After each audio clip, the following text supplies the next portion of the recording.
26 ವರ್ಷಗಳ ನಂಬಿಕೆ, ಲಕ್ಷಾಂತರ ಸಂತೋಷದ ಮದುವೆಗಳು. ಕನ್ನಡ ಮ್ಯಾಟ್ರಿಮನಿ ಡೌನ್ಲೋಡ್ ಮಾಡಿ. ಅಪೌಷ್ಟಿಕತೆ ಅನ್ನುವಂಥದ್ದು ರಾಯಚೂರಿನಲ್ಲಿ ತಾಂಡವ ಆಡ್ತಾ ಇದೆ ಅನ್ನುವಂಥದ್ದು ಇಡೀ ರಾಜ್ಯಕ್ಕೆ ಗೊತ್ತಿರುವಂಥ ವಿಚಾರ. ಹೀಗಾಗಿ ಜೊತೆಗೆ ಬೇರೆ ಬೇರೆ ಜಿಲ್ಲೆಗಳಲ್ಲೂ ಕೂಡ ಅಪೌಷ್ಟಿಕತೆ ಇರುವಂಥ ಮಕ್ಕಳಿಗೆ ಸರ್ಕಾರದ ಮಟ್ಟದಲ್ಲಿ ಮತ್ತು ಸರ್ಕಾರನೇ ಉಚಿತವಾಗಿ ಪೌಷ್ಟಿಕತೆ ನೀಡುವಂತಹ ನಿಟ್ಟಿನಲ್ಲಿ ಮಹತ್ವದ ಯೋಜನೆ ಅಂದರೆ ಕ್ಷೀರಭಾಗ್ಯ ಯೋಜನೆ. ಅದು ದಂಧೆಕೋರರ ಪಾಲಾಗ್ತಾ ಇದೆ ಅನ್ನುವಂಥದ್ದು. ಮೊನ್ನೆ ಅಷ್ಟೇ ಕೊಪ್ಪಳದಲ್ಲಿ ದನದ ಕೊಟ್ಟಿಗೆಯಲ್ಲಿ ಕ್ಷೀರಭಾಗ್ಯ ಯೋಜನೆ ಹಾಲಿನ ಪುಡಿಯನ್ನು ಬಿಸಾಡಲಾಗಿತ್ತು. ಆ ಬಗ್ಗೆ FIR ಕೂಡ ದಾಖಲಾಗಿದೆ. ಇವತ್ತು ರಾಯಚೂರಿನ ಸರದಿ ಅಂತಲೇ ಹೇಳ್ಬೋದು. ಯಾಕಂತ ಹೇಳಿದ್ರೆ ದೃಶ್ಯದಲ್ಲಿ ತಾವು ನೋಡ್ಬೋದು ಯಾವ ರೀತಿ ಇರುವ ಜಾಗ ಇದೆ ಅನ್ನೋಂಥದ್ದು ತಾವು ನೋಡ್ಬೋದು. ಸ್ಟೋರ್ ರೂಮ್ ಇದೆ. ಇದು ಹೊರಗಡೆ ಮಾತ್ರ, ಒಳಗಡೆ ಯಾವ ರೀತಿ ಇದೆ ಅನ್ನೋಂಥ ತಮಗೆ ತೋರಿಸ್ತೀನಿ. ಇಷ್ಟು ತೀರಾ ಭೀಕರವಾಗಿರುವಂಥ ಸ್ಥಿತಿಯಲ್ಲಿದೆ. ಅಂದರೆ ಅಷ್ಟು ಅವ್ಯವಸ್ಥೆಯಿಂದ ಕೂಡಿರುವಂತಹ ಒಂದು ಸ್ಟೋರ್ ರೂಮ್ ಇದು.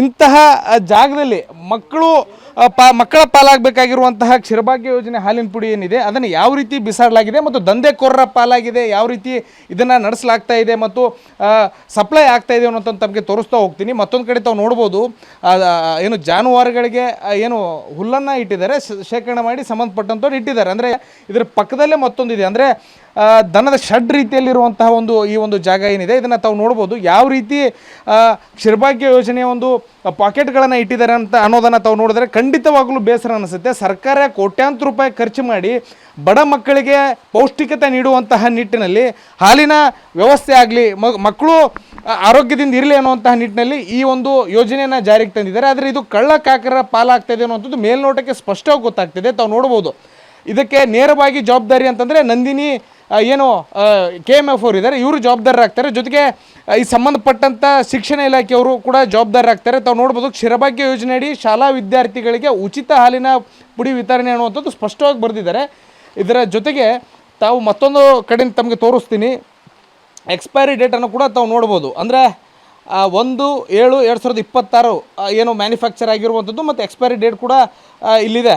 ಏನು 26 ಏನಿದೆ ಈ ಸಂಬಂಧಪಟ್ಟಂತೆ ಇಲ್ಲಿ ಎಕ್ಸ್ಪೈರಿ ಡೇಟ್ ಕೂಡ ಇಲ್ಲಿ ಹಾಕಿದ್ದಾರೆ. ಅಂದರೆ 20/12/2026 ಅಂದರೆ ಇದು ಇನ್ನೂ ವ್ಯಾಲಿಡಿಟಿ ಇದೆ ಅನ್ನುವಂಥದ್ದು ತಾವು ದೃಶ್ಯದಲ್ಲಿ ನೋಡಿದರೆ ಖಂಡಿತವಾಗಲೂ ಭಯಾನಕವಾಗಿರುವಂಥದ್ದು. ಅಂದರೆ ದನದ ಕೊಟ್ಟಿಗೆಯಲ್ಲಿ ಈ ರೀತಿ ಬಿಸಾಡ್ತಾರೆ ಅಂತಂದರೆ ಯಾರು ಜವಾಬ್ದಾರರು? ಸರ್ಕಾರದ ಮಹತ್ವದ ಯೋಜನೆಗಳು ಈ ರೀತಿ ಹಳ್ಳ ಹಿಡಿತಾ ಇದ್ದಾವೆ, ಕಳ್ಳಕಾಕರ ಪಾಲಾಗ್ತಾ ಇದ್ದಾವೆ. ಇದಕ್ಕೆ ನೇರ ಹೊಣೆ ಯಾರು ಅನ್ನುವಂಥದ್ದು ಶಿಕ್ಷಣ ಇಲಾಖೆ ಇದಕ್ಕೆ ಕಾರಣ ಮತ್ತು ಇದಕ್ಕೆ ಜವಾಬ್ದಾರ ಆಗಲೇಬೇಕಾಗುತ್ತೆ. ಮತ್ತೊಂದು ಬದಿ ತಮಗೆ ತೋರಿಸ್ತಾ ಹೋಗ್ತೀನಿ. ಹಾಲಿನ ಪುಡಿಯನ್ನು ಕೂಡ ತಾವು ನೋಡ್ಬೋದು ಯಾವ ರೀತಿ ಬಿಸಾಡಲಾಗಿದೆ ಅನ್ನುವಂಥದ್ದು.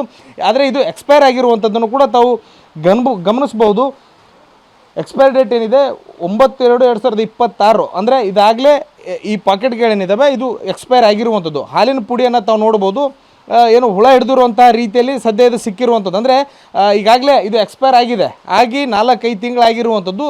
ಸಾಕಷ್ಟು ಪ್ರಮಾಣದಲ್ಲಿ ಕ್ಷೀರಭಾಗ್ಯ ಯೋಜನೆಯ ಒಂದು ಹಾಲಿನ ಏನು ಪುಡಿ ಏನಿದೆ ಅದು ಸದ್ಯ ಸಿಕ್ಕಿರುವಂಥದ್ದು. ಸಂಬಂಧಪಟ್ಟಂತೆ ಯಾವೊಬ್ಬ ಅಧಿಕಾರಿ ಕೂಡ ಇದು ತಮ್ಮ ಜವಾಬ್ದಾರಿಯಲ್ಲಿ ನಡೀತಾ ಇರುವಂತಹ ಯೋಜನೆ ಅನ್ನುವಂಥದ್ರ ಬಗ್ಗೆ ಒಪ್ಕೊಳ್ಳೋಕ್ಕೆ ಮುಂದೆ ಬರ್ತಿಲ್ಲ. ಪೊಲೀಸ್ ಇಲಾಖೆ ಸ್ಥಳಕ್ಕೆ ಬಂದು ಪರಿಶೀಲನೆ ಮಾಡಿದ್ದಾರೆ. ಪೊಲೀಸರಿಗೂ ಕೂಡ ಸರಿಯಾದ ಮಾಹಿತಿಯನ್ನು ಕೊಡ್ತಾ ಇಲ್ಲ. ಅಂದರೆ ದಾರಿ ತಪ್ಪಿಸುವಂಥ ಕೆಲಸಕ್ಕೆ ಅಧಿಕಾರಿಗಳು ಕೈ ಹಾಕಿದ್ದಾರೆ ಅನ್ನೋಂಥ ಪ್ರಶ್ನೆ ಮೂಡುತ್ತೆ. ಸಾರಿಗೆ ಕೂಡಲೇ ಉಸ್ತುವಾರಿ ಸಚಿವರಾಗಿರ್ಬೋದು, ಜಿಲ್ಲಾಡಳಿತ ಆಗಿರ್ಬೋದು ಮತ್ತು ರಾಜ್ಯ ಸರ್ಕಾರ ಎಚ್ಚೆತ್ತುಕೊಂಡು ಈ ರೀತಿ ಯಾರೆಲ್ಲ ದಂಧೆ ನಡೆಸ್ತಾ ಇದ್ದಾರೆ ಮತ್ತು ಇದರ ತಪ್ಪಿತಸ್ಥರು ಯಾರಿದ್ದಾರೆ ಅವ್ರ ವಿರುದ್ಧ ಸೂಕ್ತ ಕ್ರಮ ಆಗಬೇಕು ಅಂತೇಳಿ ಸ್ಥಳೀಯರು ಆಗ್ರಹ ಮಾಡ್ತಾ ಇರುವಂಥದ್ದು. ಕ್ಯಾಮ್ರಾ ಪರ್ಸನ್ ವಾಸುದೇವ್ ಜೊತೆ ಭೀಮೇಶ್ ಪೂಜಾರ್, TV9 ರಾಯಚೂರು. 26 ವರ್ಷಗಳ ನಂಬಿಕೆ, ಲಕ್ಷಾಂತರ ಸಂತೋಷದ ಮದುವೆಗಳು. ಕನ್ನಡ ಮ್ಯಾಟ್ರಿಮನಿ ಡೌನ್ಲೋಡ್ ಮಾಡಿ.